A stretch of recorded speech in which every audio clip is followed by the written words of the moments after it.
تعالیٰ نے ان کا مرتبہ، ان کا مقام اور ان کی عظمت کو یوں تو پورے قرآن میں آپ کی ایک ایک شان کو اور ایک ایک عظمت کو اللہ نے خود بیان فرمایا. کہیں وَرَفَعْنَا لَكَ ذِكْرَكَ کہہ کر کے آپ کی شان کو بیان فرمایا، کہیں وَمَا أَرْسَلْنَاكَ إِلَّا رَحْمَةً لِلْعَالَمِينَ فرما کر آپ کی شان کو بیان فرمایا، اور کہیں فرمایا کہ وَلَلْآخِرَةُ خَيْرٌ لَكَ مِنَ الْأُولَى. اے میرے محبوب، آپ کی زندگی کی ہر آنے والی جو ساعت ہے وہ گزری ہوئی ساعت سے اللہ نے اس کو بلندی عطا فرمائی ہے، عروج عطا فرمائی ہے. اب سرکار دو عالم صلی اللہ تعالیٰ علیہ وآلہ وسلم، ہمارا عقیدہ اور ایمان ہے کہ بظاہر تقدیر الہی پر لبیک کہتے ہوئے ظاہری طور پر اس دنیا سے پردہ فرمایا، اور حقیقی طور پر وہ اپنی قبر انور میں آج بھی اپنی حیات مستعار کے ساتھ ہے، حیات جاویدانی کے ساتھ ہے، حیات برزخی کے ساتھ ہے. آج بھی اپنی پوری امت کا مشاہدہ فرما رہے ہیں. یہی وجہ ہے کہ اللہ کے حبیب علیہ الصلوۃ والسلام نے فرمایا کہ جب بھی کوئی میرا امتی مجھ پر درود و سلام پڑھتا ہے تو اللہ تعالیٰ میرے روح کو اس کی طرف متوجہ کر دیتا ہے، میں اس کے سلام کو سنتا ہوں اور اس کا جواب دیتا ہوں. اب اللہ نے فرمایا کہ وَلَلْآخِرَةُ خَيْرٌ لَكَ مِنَ الْأُولَى، آپ کی ہر آنے والی گھڑی گزری ہوئی گھڑی سے بہتر ہے، افضل ہے، اعلیٰ ہے. اسی طریقے سے اللہ تعالیٰ نے اپنے پیارے حبیب لبیب نبی رحمت صلی اللہ تعالیٰ علیہ وآلہ وسلم کو جو پیارے اصحاب عطا فرمائے، ان صحابہ کے بارے میں بھی نبی علیہ الصلوۃ والسلام نے فرمایا کہ اصحابی کالنجوم،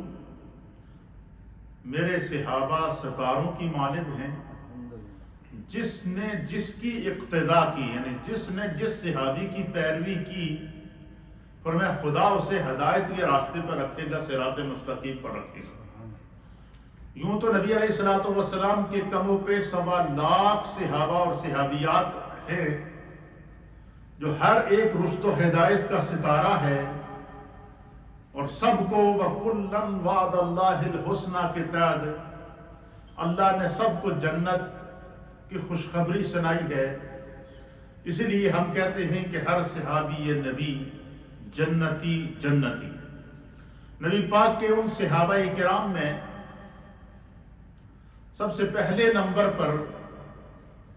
جس عظیم ہستی کو یاد کیا جاتا ہے، جن کے مقام، مرتبے اور افضلیت کے اوپر امت کا اجماع ہے کہ انبیاء کے بعد کائنات میں اللہ تعالیٰ نے انسانوں میں سب سے افضل الخلق اگر کسی شخصیت کو پیدا کیا ہے تو ان کا نامن نامی اسم گرامی حضرت سیدنا ابو بکر صدیق رضی اللہ تعالی عنہ. حضرت ابو بکر صدیق کیونکہ یہ جمادی الاخری کا مہینہ ہے، جمادی الثانی کا مہینہ ہے، اور 22 جمادی الثانی یہ امیر المؤمنین، خلیفۃ المسلمین، افضل البشر بعد الانبیاء بالتحقیق جناب سیدنا ابو بکر الصدیق رضی اللہ تعالی عنہ کا یوم ہے. اور جس طرح ہم باقی مہینوں کی عظمتیں اور فضیلتوں کو بیان کرتے ہیں، اسی طریقے سے اہل اسلام جب بھی جمادی الاخری کا مہینہ آتا ہے تو فضائل سیدنا صدیق اکبر رضی اللہ تعالی عنہ، مقام سیدنا صدیق اکبر رضی اللہ تعالی عنہ اور حضرت ابو بکر صدیق رضی اللہ تعالی عنہ کی عظمت اور فضیلت اور افضلیت پر علماء امت بڑے خوبصورت انداز اور بڑی تحقیق امیز انداز میں گفتگو کرتے ہیں، پیغام دیتے ہیں. آج ہم بھی سیدنا صدیق اکبر رضی اللہ تعالیٰ عنہ کا تذکرہ اور آپ کے فضائل و مناقب جو اللہ تعالیٰ نے قرآن میں بیان فرمائے ہیں،